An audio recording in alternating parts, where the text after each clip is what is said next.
Welcome to the Welcome Wagon, where a single word is our starting point for a journey into the world of drinks, culture, history, places we've been to. I'm Joe Fatarini, and I'm joined, as always, with... Maya Samuelson.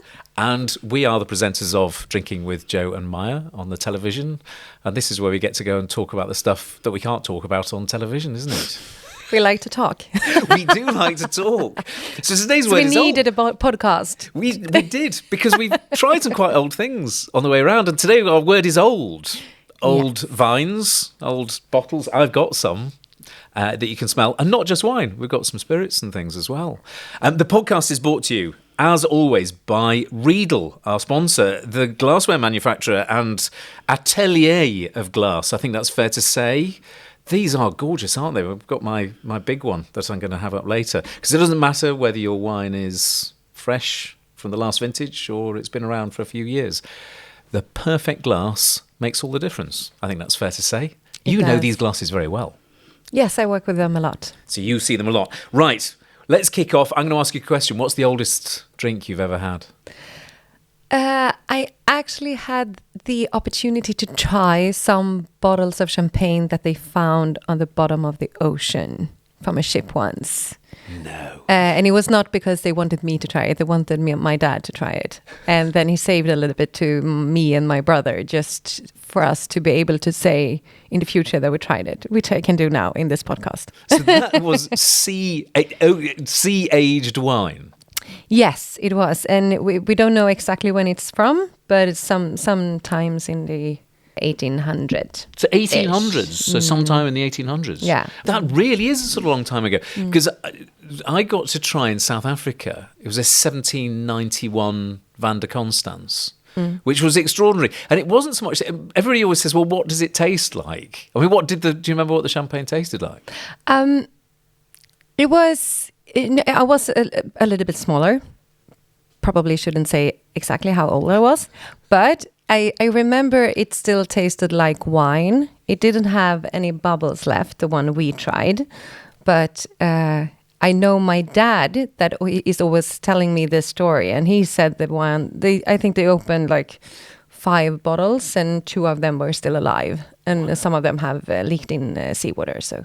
Yeah, so they were sort of done. Yeah, how extraordinary! It's very cool.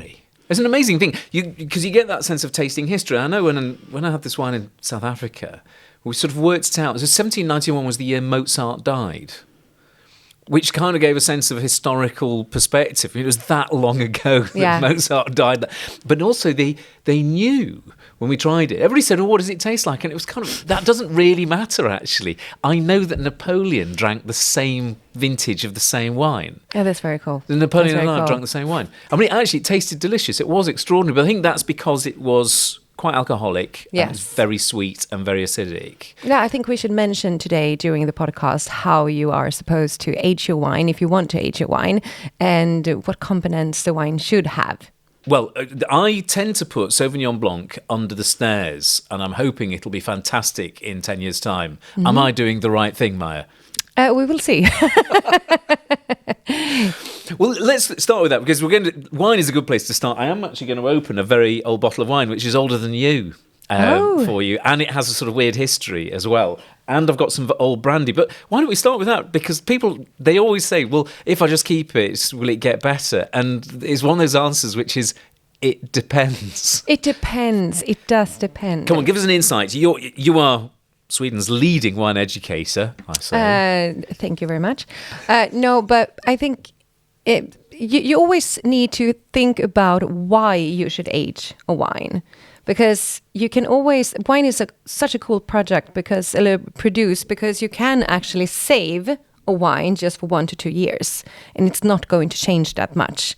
But if you want to age your wine, it's supposed to change, and then you want that change. You want the flavors, the change in the flavors, and the structure of the wine to change. If you don't want the structure of the wine to change, you shouldn't age it.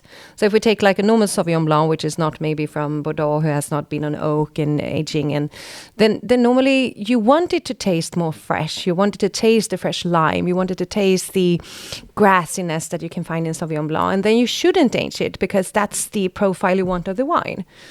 And should I keep it under the stairs? It depends of what temperature you have under the stairs as well. But I think that's the first thing. Yeah. Why do I want to age it?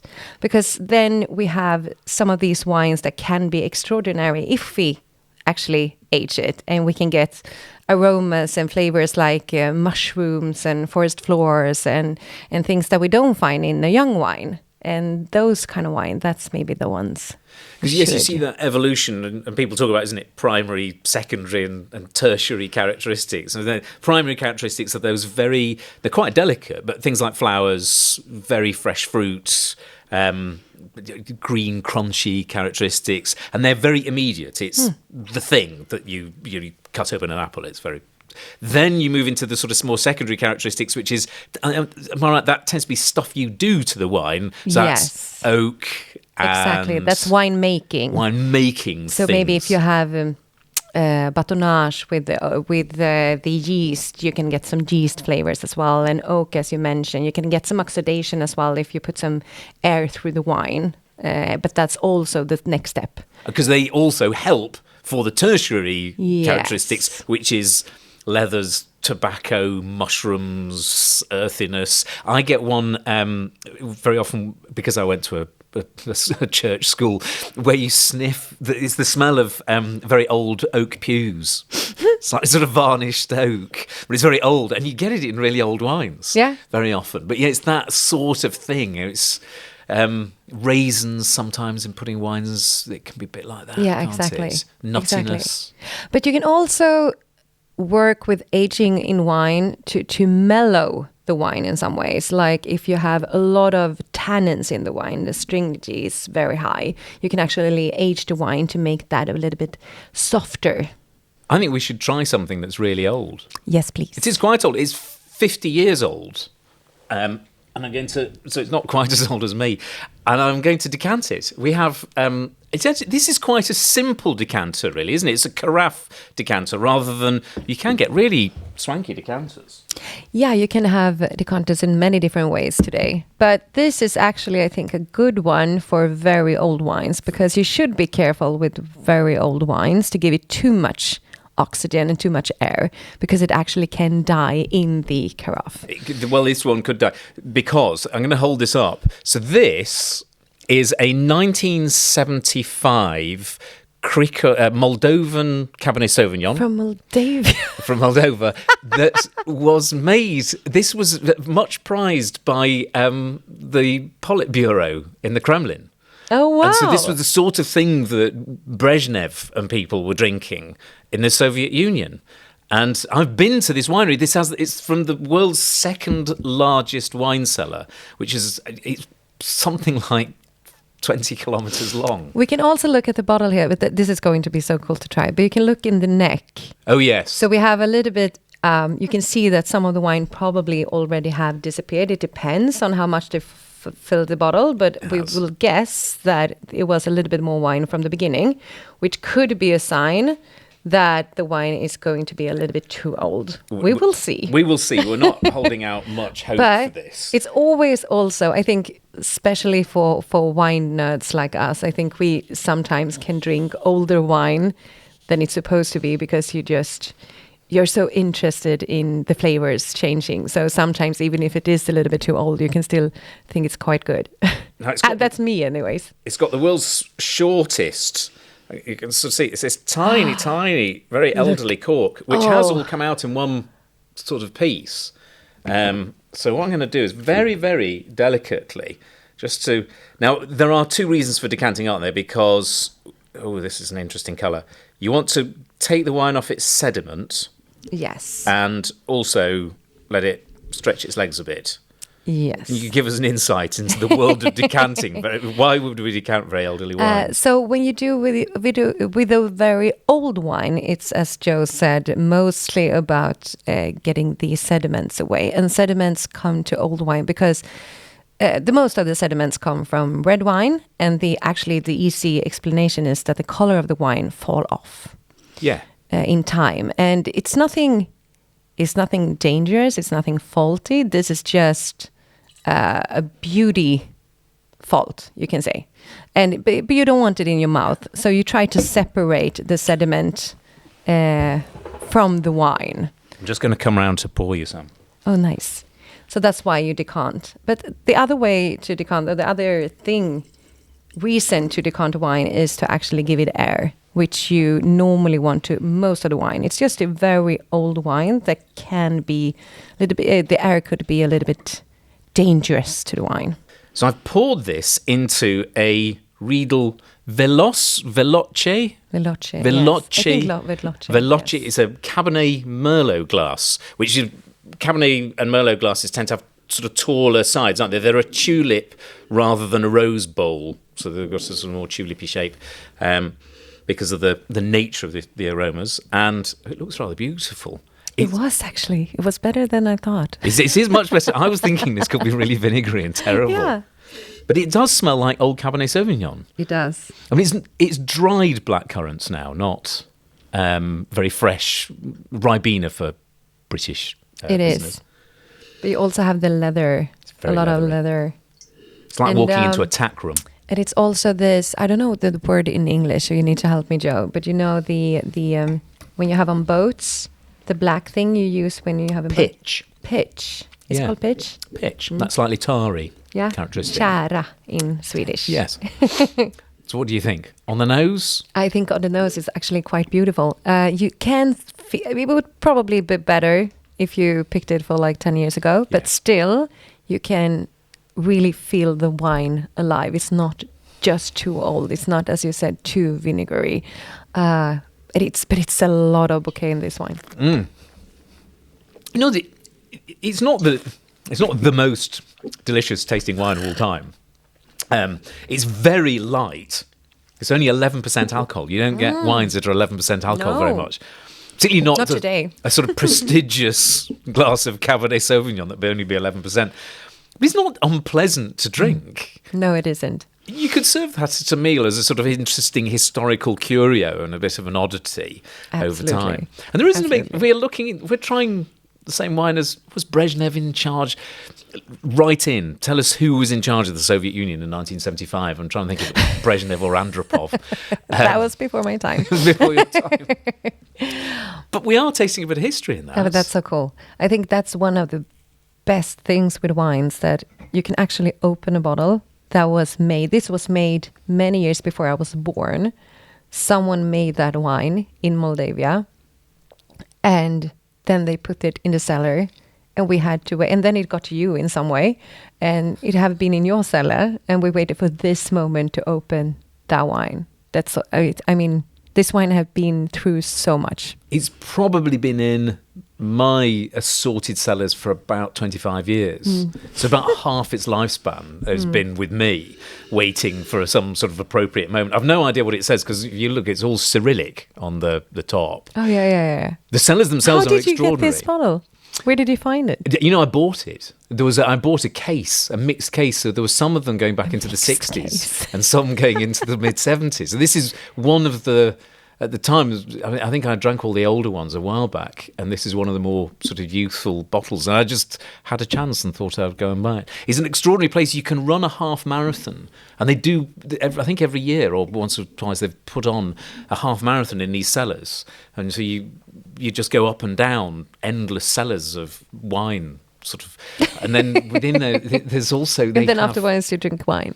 They have Hermann Goering's wine collection there. Oh, wow. And it was a thing, I mean, I use heavy quotes, it was liberated by the Red Army at the end of the war, and it found its way into these cellars. It's the most extraordinary, bizarre place. And then it found its place to your cellars. And then it's eventually worked its way back. Apparently, the Queen was a big fan of wine from this part of Moldova. And they have one town nearby where they sort of say, oh, this is the site of the favourite wine of Queen Elizabeth II. I think it's because she once bought a couple of cases. Do you know if this producer still makes wine? Yeah, absolutely. You can go buy. So you look around them, and I'm not sure if you'll be able to find it, but if you look for a Krikova Cabernet Sauvignon, you can still buy that wine today. It'll be more alcoholic. Now, it might be from the same vines, and we can't not talk about old vines. No, that's a thing as well. I own some old vines, actually. Oh, you do? I do. How old? About 45 years. Oh, that's great. Which technically makes them old. I think, is it 35 years? It's an amazing lady, Sarah Abbott, and she has the Old Vine Conference, which is dedicated to saving old vines from around the world because people are endlessly ripping them up. Yeah. So I got in touch, and I think it's 35 years. So I'm a part owner of a vineyard in California, and so we have vineyards that were all planted kind of in the 70s, the late 70s. So we have really old Zinfandels and Barberas and a bit of Nebbiolo, some really nice old Cabernet Franc and Cabernet Sauvignon. Wow. And they're really gnarly, but that makes a big difference, doesn't it? I mean, old vines make better wine. Yeah, you normally say that when a wine gets older, it's going to produce less fruit. So that's why a lot of winemakers or producers take them away because they want a lot of wine. But the less of fruit the vine makes, normally it gets more concentrated as well. So they give more energy into those few grapes that is on the wine, and that will make the wine normally better. But I think it's a point maybe when the vine gets too old as well. But this is different philosophies. So some people would think that around 40, 45 is perfect age. Some people would think it's like 70-ish is the perfect age. But then the wine is going to be much more expensive, but because the vine is not making as much grapes anymore. But some people think it's even as old as possible is the best. But it's old but wise, so it doesn't do much, but what it tells you is... I know in Australia, every so often I've seen, I think they call them the grandfathers, and they're really, really 100-year-old plus vines. The oldest vine I ever saw, it's a weird thing, was it was in Santorini. The island in Greece. Yes. And the last thing I expected was somebody would say, oh, there's a really old vine. And we went up to this vine and he said, the vines there, what they do is they sort of curl them like a bird's nest. Yes. That's right, isn't it? To sort of protect the grapes that sit inside. From the wind. It's a lot of wind on Sunday. And occasionally what they'll do is they'll lop the bird's nest off and just start again. So the roots are the same, but they start again. And there was one of them, and he was... Forgive me, I'm going to do a sort of pretend Greek accent. But he said, this vine here, this is from your reign of George III. And I was like, what? George III? It was in the 1700s. And he said... oh no, this is not our oldest. And then he took us to another one and he said, this we think is as old as your Great Fire of London.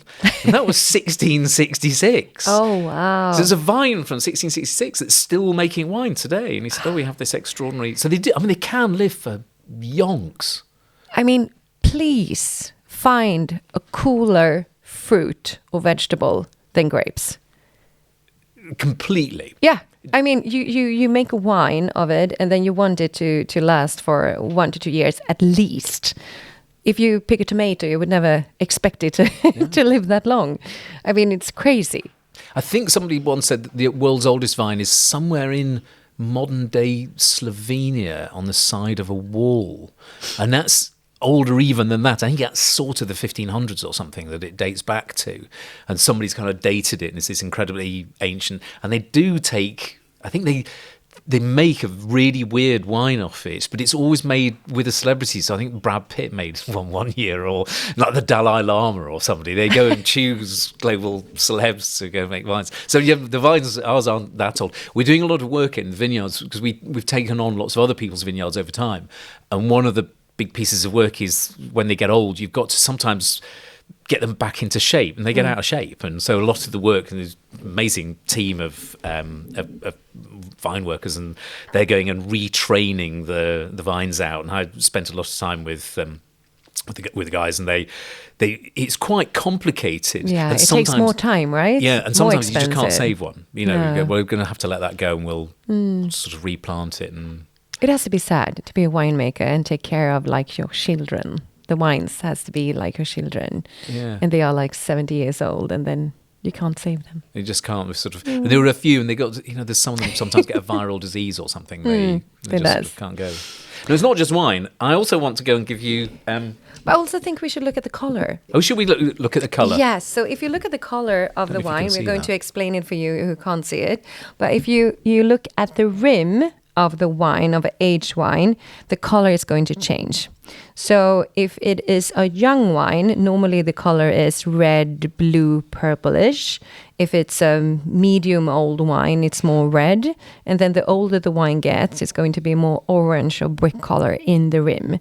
So this is like one of the Superman knowledge you should have if you want to impress your friends, because you can take 2 red wine and before you even smell it or taste it, you can have it next to each other, and normally you can tell which wine is the oldest one if it's a big difference between the wines. Well, the nice thing about having this rather large Riedel glass is that I can see the full gradation of colour up to, useful technical term here, the meniscus. The meniscus. The meniscus, which is the bit right at the very rim. And I know in wine quality, people say...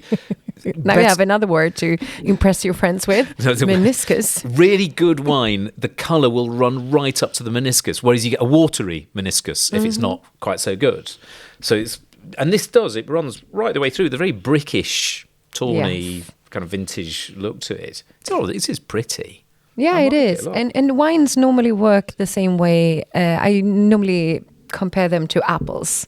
So if you have a very young wine, you compare that to a green apple, or actually an apple that it's not even ripe yet.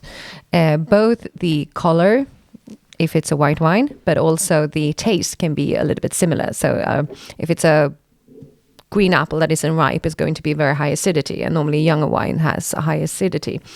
And if you age the wine, it's going to be a yellow apple after a while. So the color changes. And also the flavors here. So the apple is getting more matured. Normally apple we find in wine, a lot of wines we find these kind of characters. And then it goes to red apples. And then it actually goes to brown apples. I mean, if you take a bite from an apple and you let it be on the shelf or on the table for like 10, 15 minutes, it's going to start to get brown, the flesh. And that's exactly the same thing that happens with wine. It's oxidated, but it takes much, much more longer time when it is a wine in a bottle than it is with an apple. So the color changes, but also the flavors as apples. Because essentially, the wine has, I suppose, preservatives. I mean, it's got quite a lot of acidity, which is a preservative. Yes. And in red wines, it's got a tannin, which is a preservative. The alcohol. And it's got alcohol, which is a great preservative. Yeah. So it just sort of draws that out. Can I give you something else to try? Because we don't do wine on the Welcome Wagon. Please. Not just wine. We're going to go and try some cognac.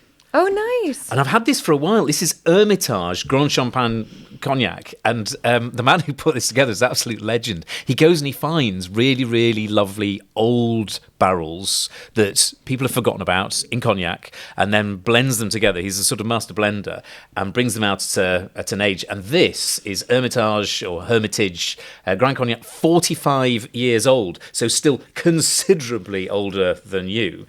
Now, I've taken that off and I think I need to go and get the corkscrew here. With this, cognac isn't like wine because essentially once you put it in the bottle, it doesn't change at all. No, but it's all crazy. happening in the barrel, isn't it? And here it's mostly because alcohol is such a good conservative. So when the alcohol rises as it does in a spirit, it contains the flavors in totally a different way than it does in wine. Oh, but the color is beautiful. Now, I've gone experimental here because people may be looking who can see and they'll go, why have you not put it into a brandy balloon? Well, I've done a bit of research, and if this was much younger, I'll show you the bottle. So if this was much younger, a brandy balloon is great. But now we've got something that's really, really old. So actually I've taken a Pinot Noir glass, which similarly has a kind of bowl shape, that I think is going to allow us to go and pick up more of the nuance in this cognac, rather than the sort of brandy bowl, which would give us a more immediate, vigorous lift. Also, I think it does need some rum. So sometimes people put it in smaller, little kind of glasses. I think this is honestly, the colour of that is golden, isn't it? It is so beautiful, the colour. It almost has... Normally you can't find it in this kind of old cognacs, but it almost has a greenish line in it. But golden. It's such a beautiful color. And actually, when it comes to wine, normally we swirl the glass to get more aromas in the glass, because then we spread the surface of the wine to the sides of the glass, which is going to give us a more aroma. But when we do this with spirits, it's actually a little bit too intense. So normally we are trying not to swirl, which is very hard for a wine person like me and Joe, because it's a routine to swirl it. So I did it directly. But then it's going to be very, very expressive on the nose, especially the alcohol. So it's going to be a little bit sticky. So here's a top tip. If you have really old spirits, it doesn't really make any difference once they come out of the barrel and go. I know there will be probably people say there are differences. There's one curious exception, which is if you have green chartreuse.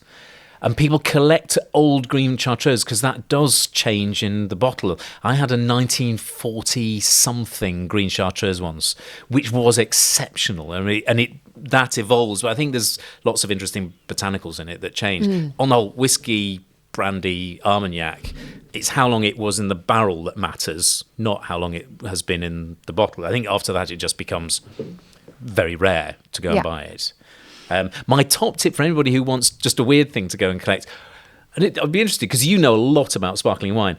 If you have, if you go out for Christmas to go and buy champagne, always buy champagne for next Christmas and drink the stuff that you bought last year. Because an extra... Or maybe 10 years. Or 10 years. But almost all champagne improves at least a year. I mean, even relatively straightforward champagne is kind of better a year later. Is that fair? Yeah, it is fair. And I think normally...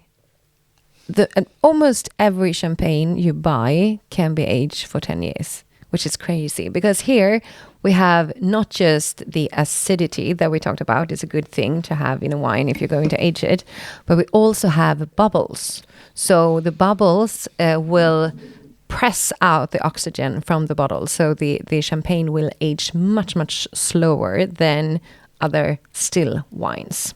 And we actually also the yeast, because when you make a champagne, one of the stages is that the wine is going to be laying on their own yeast for a while, and that actually very easy explained eats some of the oxygen in the wine. For sometimes we can have some oxygen in the wine as well. So the wine is going to be almost completely free from oxygen, which makes champagnes lasts so long on the bottle, and normally it matures really, really well as well. So one of the best tips is to buy a good champagne. It doesn't have to be a vintage, it doesn't have to be prestige, but a good house champagne, standard champagne, and then age it for like 5 to 10, maybe 15 years and see what happens, because sometimes it could be just amazing. Now I'm going to give you have to have patience. You have to have patience. I'm going to give people a top tip. Whoever the kitchen designer was who put those little wine bottle storage things next to either the fridge or the cooker needs... I mean, essentially, I'm going to go back to some vaguely medieval punishment and I'm going to tie them to a hurdle and take them through the town shouting shame and throwing eggs at them. It should be. It's the worst place to store wine. Yeah, it's the worst place to store wine. It really is. So... we should talk about what you should think about when you store wine. Yeah. So it's actually 3 things that it's important to think about when you store a wine at home. And the first thing is light. Wine doesn't like light because it can get both mature faster, but also can get a faultiness that is called light strike. So no light, especially not sunlight, but not lamps either, preferably. So it's going to be dark where you have your wines. The second thing is the temperature.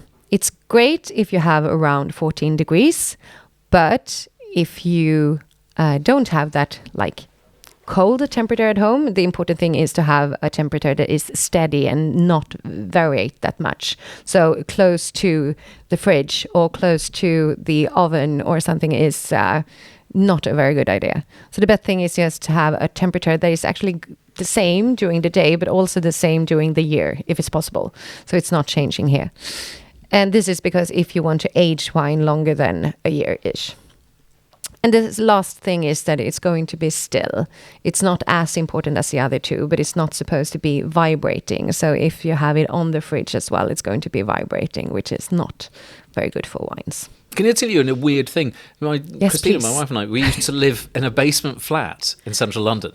Right. Oh, and that it was sounds so nice. It sounds like a movie. It does. It was like a movie, and we had a completely dark storeroom that was tucked right underneath the building, so the temperature never changed at all. And I was thinking, this is absolutely perfect, and it was quite cool all the time, until we realised we were just above a tube line, and the whole room rumbled every 90 seconds as the Victoria line went. Oh, that's underneath. so sad when it was such a great area. Yeah, everything else was perfect except we were right above the Victoria line. And it's weird, humans, you kind of get used to the fact that there's a rumble that comes every 90 seconds. So it never really bothered us. No. But we realised for wine it wasn't that good. It wasn't that good. It was very, very strange.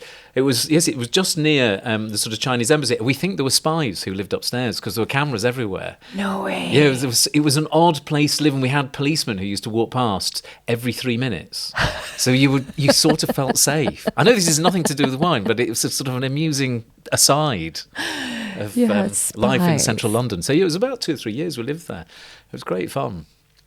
Also, it meant that I never really needed to. I never drove anywhere. But also, I could always drink because I could always stagger home. So no matter where you were in central London, you could get home just about. All right, that's fine. I'll just walk, and it would sort of freshen you up by the time you got back. So it's actually a very good thing if you go out drinking occasionally, slightly more than you should.